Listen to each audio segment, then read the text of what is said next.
Vous regardez Allons 24 News et merci de nous rejoindre pour cette nouvelle édition. Tout de suite les titres. À la une, le président algérien Abdelmajid Tebboune présente ses sincères condoléances aux familles des 34 victimes des violents incendies qui ont frappé le nord-est du pays.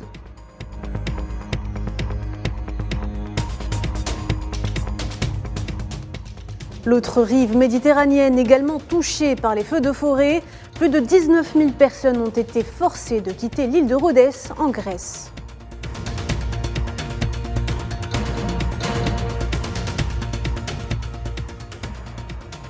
Et ce nouveau drame en Cisjordanie occupée, 3 jeunes Palestiniens ont été assassinés de sang-froid par les balles des forces sionistes ce mardi dans la ville de Naplouse.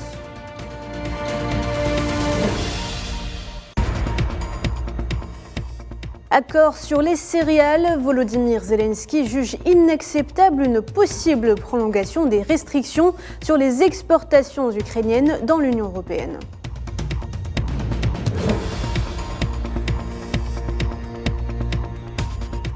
Bonjour à tous. L'Algérie suffoque. Au moins 34 personnes, dont 10 militaires, ont péri dans de violents incendies attisés par les vents survenus dans le nord-est du pays dans la nuit de dimanche à lundi et toujours en cours.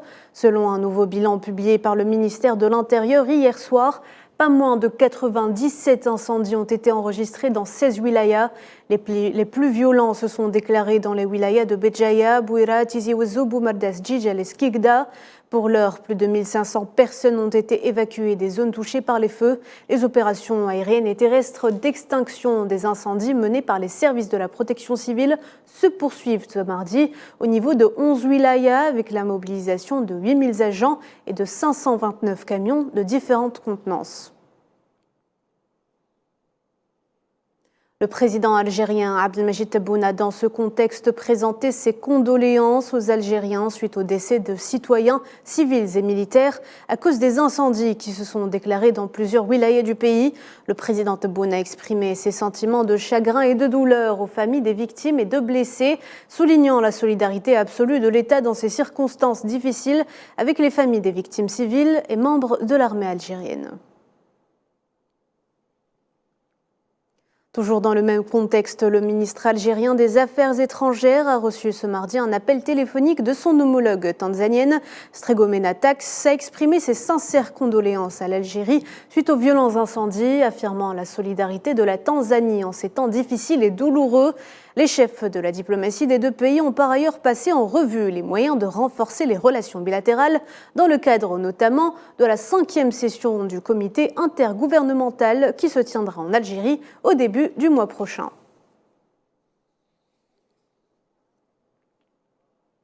Face à cette catastrophe naturelle qui frappe le pays, la Turquie a adressé ses condoléances à l'Algérie suite aux terribles incendies qui ont fait, je vous le rappelle, 34 victimes, dont 10 militaires et 24 civils.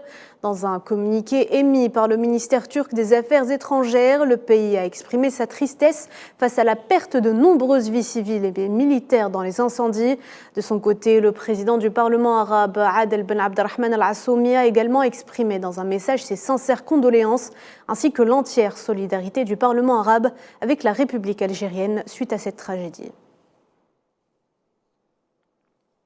Chaleurs et incendies en Grèce, des milliers de touristes sont rentrés chez eux alors que les incendies de forêt continuent de faire rage sur l'île de Rhodes. Lors de ce que le gouvernement grec a qualifié de plus grande évacuation jamais entreprise dans le pays. Plus de 19 000 personnes ont été forcées de quitter leurs foyers et leurs hôtels à cause des feux qui ont atteint les stations balnéaires du sud-est de l'île. Un incendie de forêt a également entraîné des évacuations sur l'île de Corfou, très prisée par les touristes. Je vous le disais en titre, la Palestine une nouvelle fois endeuillée. 3 jeunes Palestiniens sont tombés en martyrs ce mardi sous les balles des forces sionistes dans la ville de Naplouse. Le porte-parole de la présidence palestinienne, Nabil Abu Rodeina, dénonce un énième crime de guerre. Le point sur la situation avec Naïla Ethamoud. Sans scrupules et sans état d'âme, L'armée sioniste a assassiné 3 jeunes Palestiniens à la Porte Tour, sur le mont Gerizim, à Naplouse, en Cisjordanie occupée. La horde sauvage sioniste a ouvert le feu sur le véhicule transportant les 3 Palestiniens. Des tirs ciblés et nourris, puisque l'occupation a fermé la zone et empêché le personnel médical palestinien d'y accéder. Les familles des 3 martyrs n'ont pas pu récupérer les dépouilles puisque ces dernières ont été retenues et le véhicule également confisqué. Nous avons été informés vers 6h30 qu'il y a un affrontement armé à la Porte Tour et qu'il y a 4 blessés lors de cet affrontement. 2 véhicules ambulanciers se sont précipités sur les lieux. Nous avons été empêchés avec arrogance par les forces d'occupation d'atteindre la zone de l'incident. Les forces de l'occupation sioniste ont délibérément ciblé les caméras de surveillance sur la scène du crime, dont le seul objectif est de cacher les détails de cet assassinat. Le ministère de la Santé palestinien a confirmé la triste nouvelle. Les factions palestiniennes n'ont pas tardé à condamner cet acte barbare. L'autorité palestinienne a considéré que cela est un crime de guerre et une poursuite des violations de l'occupation contre le peuple palestinien. Ces crimes brutaux et odieux, qui sont devenus le quotidien des Palestiniens, reflètent la brutalité et le racisme de l'entité sioniste. L'impuissance internationale et le silence de l'administration américaine sur les violations de l'occupation sioniste est devenu une couverture pour ces crimes. 15 Palestiniens ont été blessés, dont 4 par des tirs à balles réels des forces de l'occupation sioniste lors d'une incursion menée hier soir dans le camp de réfugiés de Nour Shems, dans la ville de Tol Karam, au nord de la Cisjordanie.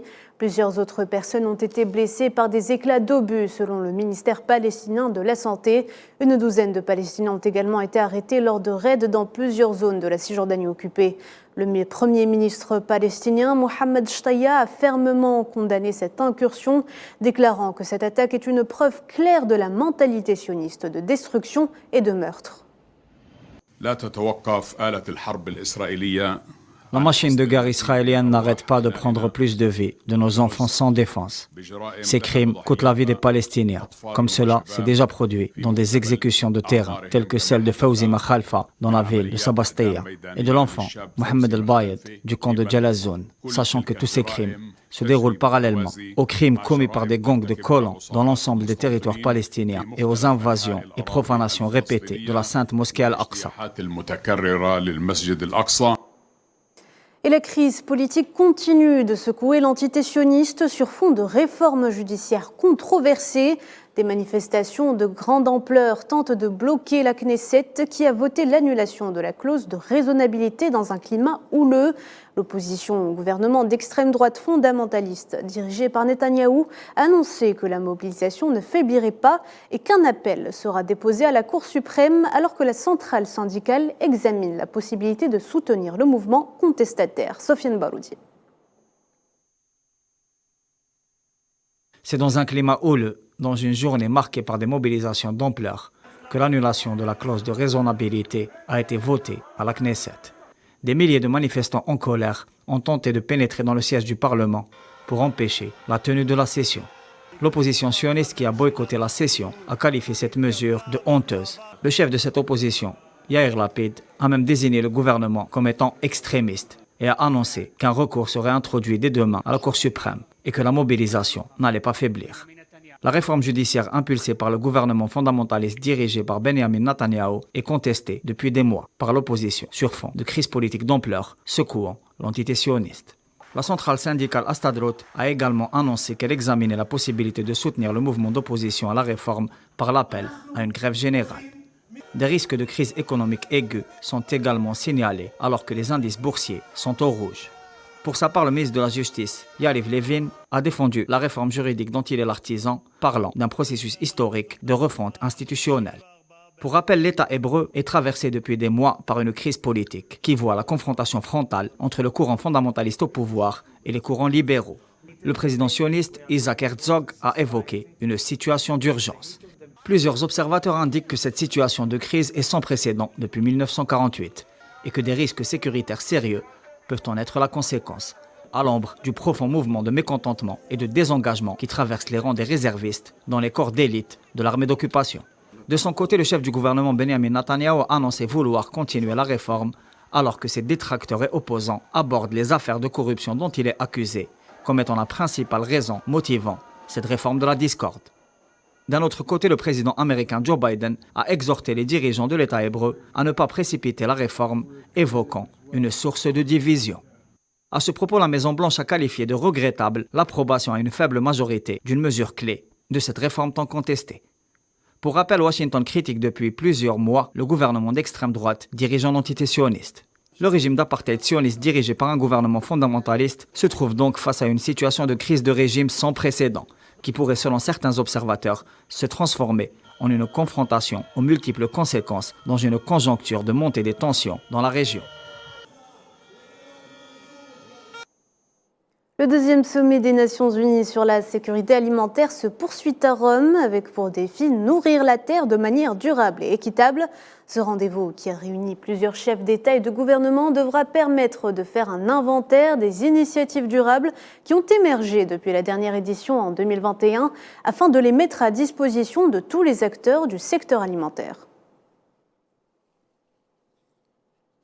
L'Afrique fait partie des sérieux clients des céréales de la mer Noire et la fin de l'initiative sans pour autant pouvoir la reconduire, du moins pas pour le moment, posera un sérieux problème à ces pays qui paieront le prix fort, les pays vulnérables qui luttent pour nourrir leur population. Je vous propose d'écouter Antonio Guterres, le secrétaire général de l'ONU. The termination of the Black Sea Initiative, the most vulnerable will pay the highest price. Avec la fin de l'initiative de la mer Noire, les plus vulnérables paieront le prix le plus élevé. Comme lorsque les prix des denrées alimentaires augmentent, tout le monde en paie le prix. Nous constatons déjà l'effet négatif sur les prix mondiaux du blé et du maïs, ce qui nuit à tout le monde, mais cela est particulièrement dévastateur pour les pays vulnérables qui luttent pour nourrir leur population. J'appelle la Fédération de Russie à revenir à la mise en œuvre des initiatives de la mer Noire conformément à ma dernière proposition. Et j'exhorte la communauté internationale à s'unir pour trouver des solutions efficaces dans cet effort essentiel. L'armée russe a affirmé ce mardi avoir détruit pendant la nuit 2 drones navals ukrainiens ayant attaqué l'un de ses patrouilleurs en mer Noire, au cœur ces derniers jours de tensions accrues entre Kiev et Moscou. Le ministère russe de la Défense a indiqué que les 2 drones ont été détruits avec l'armement du navire russe à une distance de 1000 mètres et 800 mètres sans faire de blessés, précisant que son patrouilleur, le Sergueï Kotov, se trouvait à 370 km au sud-ouest de Sébastopol. Et de son côté, le président ukrainien Volodymyr Zelensky a jugé inacceptable l'éventualité d'une prolongation des restrictions à l'exportation des céréales ukrainiennes au sein de l'Union européenne, comme le réclament 5 pays voisins de l'Ukraine afin de protéger leurs agriculteurs. Le chef de l'État ukrainien dit espérer que la partie européenne remplira ses obligations au moment de l'expiration des restrictions en place le 15 septembre prochain. On l'écoute. J'ai tenu une réunion approfondie avec les responsables gouvernementaux et nos responsables internationaux concernant l'exportation de produits agricoles ukrainiens à travers le territoire des pays européens. Il existe un accord crucial avec la Commission européenne concernant le 15 septembre. C'est la date limite pour l'existence de restrictions sur nos exportations de céréales. Nous pensons que la partie européenne remplira son obligation concernant cette date lorsque les restrictions temporaires cesseront. Les combats continuent de faire rage au Soudan au 100e jour d'une guerre qui semble toujours sans issue et qui fait de plus en plus de victimes, en particulier des enfants. Un enfant est tué, blessé ou agressé chaque heure qui passe depuis le début du conflit, selon un nouveau rapport de l'UNICEF.